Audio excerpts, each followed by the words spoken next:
नमः शिव गुरु गोरक्षनाथाय नमः। ओम नमः शिव गुरु गोरक्षनाथाय नमः। गुरु गोरखनाथ जी के प्यारे प्यारे भक्तों, आज हम इस वीडियो में गुरु गोरखनाथ जी के पुराण की 20वें अध्याय को पढ़ने जा रहे हैं, जिसमें एक राक्षस की पौराणिक कथा का जिक्र किया गया है। कहते हैं कि यह राक्षस एक गंधर्व था। वह घूमता घूमता शिव जी के दर्शनों को कैलाश जा पहुंचा, जहां पर माता शिव और पार्वती 64 साल खेल रहे थे। जब वह शिव जी के चरणों में पड़ा तो दोनों में वाद विवाद होने लगा कि किसका दाव पड़ा था। उन्होंने गंधर्व को सरपंच बना दिया और उससे पूछा कि किसकी जीत हुई है और किसकी हार हुई है।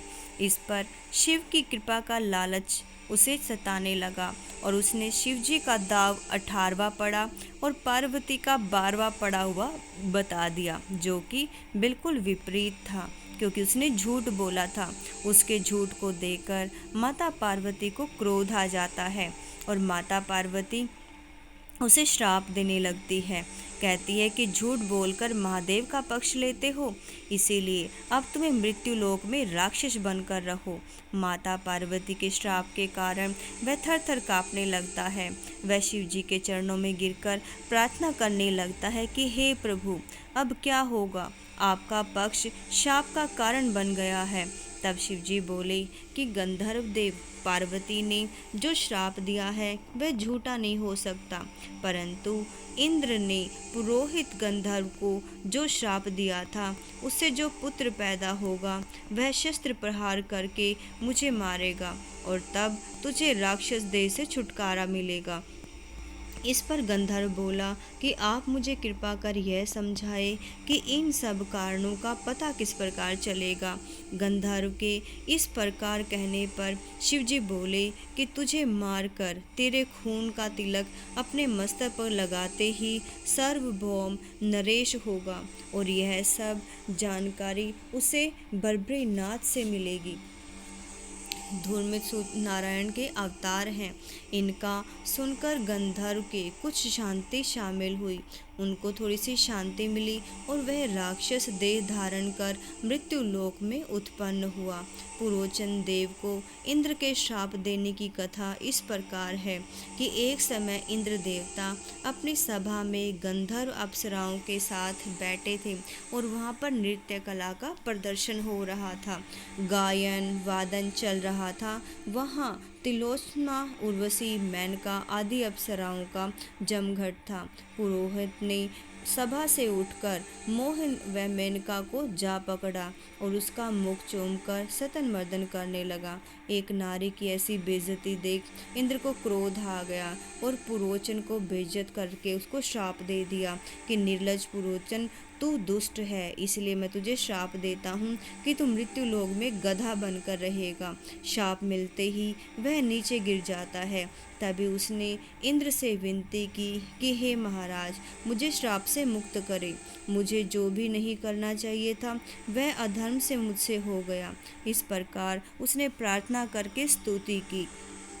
तब इंद्र उस पर दया दिखाने लगे और उसने कहा कि 12 वर्ष पश्चात फिर अपने पद पर आ जाएगा, लेकिन जो मैं समझा रहा हूँ उसे भी ध्यानपूर्वक सुन।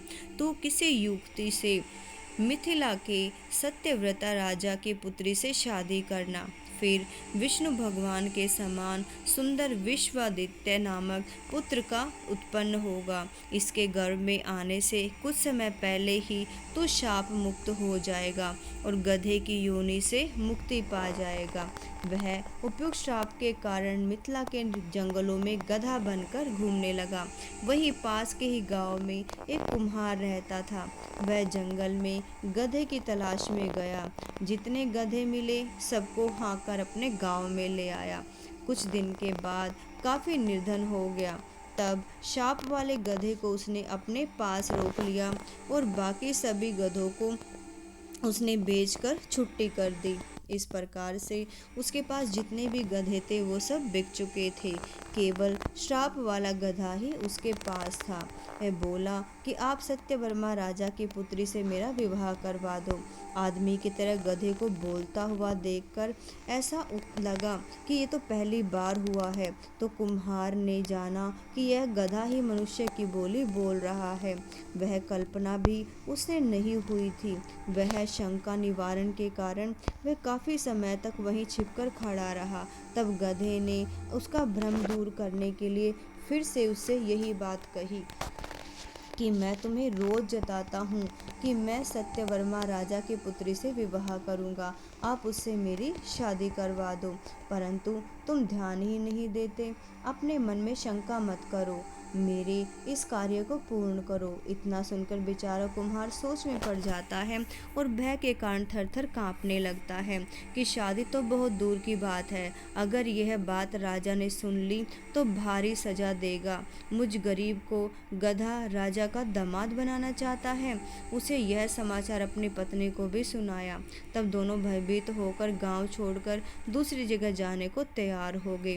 परंतु उनकी समझ में यह नहीं आ रहा था कि यह कौन है जो मनुष्य की भांति बोलता है और राजा की कन्या से विवाह करना चाहता है।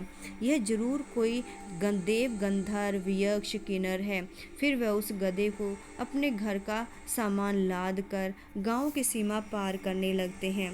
तभी राजा के पहरेदारों ने उन्हें रोक लिया और पूछा कि तुम गांव छोड़कर जाने का कारण बताओ। परंतु वह कारण बताकर अपनी मौत नहीं बुलाना चाहता था। इधर संतरी सोचता था कि मैं बिना बताए इन्हें जाने देता तो राजा मुझे भारी दंड देता। कुम्हार के चुप रहने और चपरासी ने रोकने की खबर राजा ने भी सुनी और राजा ने उन चपरासियों से कहा कि तुम उन्हें पकड़कर राज दरबार में प्रवेश करो। राजा की आज्ञा सुनकर चपरासी ने कुम्हारी को गधे समेत पकड़कर वहां पर उनके सामने पेश किया और राजा के सामने हाजिर किया। तब राजा सत्यवर्मा ने कुम्हार से पूछा कि मेरे राज्य में कोई किसी को सताता नहीं है, फिर भी तुम गांव छोड़कर क्यों जा रहे हो? तो इस पर तुम मुझे ये बताओ कि तुम्हें क्या तकलीफ है जिससे मैं तुम्हारा दुख दूर कर सकूं। राजा की बात सुनकर हाथ जोड़कर वह बोला कि दीनानाथ, आपको अपनी प्रजा का पूरा ध्यान है, परंतु मैं जिस कारण दुखी होकर यहाँ से जा रहा हूँ आपको बताने में असमर्थ हूँ। मैं आपसे यह सत्य बात कहने पर मौत के घाट नहीं उतरना चाहता हूँ। राजा सत्यवर्मा बोले कि मैं तुम्हें अभय होने का वचन देता हूँ, तुम अपने जाने का कारण बताओ। राजा ने वचन लेने पर कुम्हार ने राजा को एकांत में ले जाकर गधे की बात बताई कि मेरा यह गधा आदमी की तरह बोलता है और राजकुमारी से ब्याह रचाने की जिद करता है। आपके भय से मैं यह गांव की सीमा छोड़कर जा रहा था। कुम्हार की बात सुनकर राजा को बड़ा आश्चर्य होता है। अगर गधा आदमी की बोली बोलता है तो जरूर कोई बड़ा देवता होगा जो शाप के कारण पृथ्वी पर गधा बनकर आया है। इस प्रकार विचार करके राजा ने कुम्हार से कहा कि मैं तेरे गधे को परीक्षा लेकर राजकुमारी से उसकी शादी कर दूंगा। भयभीत हो गांव छोड़ने की तुम्हें कोई आवश्यकता नहीं है।